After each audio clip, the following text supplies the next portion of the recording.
Assalamualaikum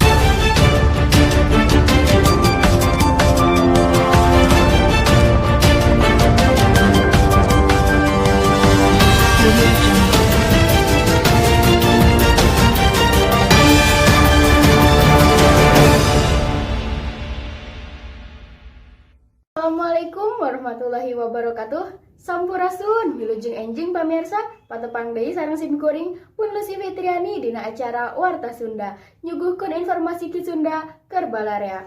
Salami kurang langkung 3 menit kapayun, simkuring baris nyarengan pamirsa sadaya dina acara Warta Sunda. Edisi Salasa ping 23 Februari 2002 hiji, warta nu dipidangkeun nyaeta ngadu nasib di lokasi wisata Pangandaran.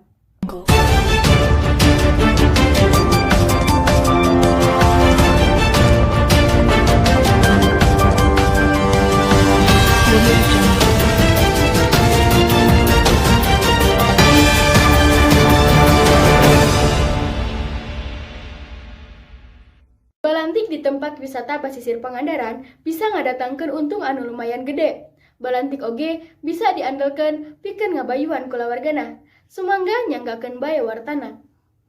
Di kawasan wisata Pangandaran, tiba heula tu kakiwari teu saeutik nu nyiar kisab tina balantik rupa-rupa kadaharan jeung kaulinan. Nu dagangna horeng lain wae urang Pangandaran katut sabureurana. Tapi oge teu saeutik nu jualna ti Sumedang, Garut, Banjar, Ciamis, jeung sajabana. Salah sahiji nu dagangna teh nyaeta Ude Supriyatna.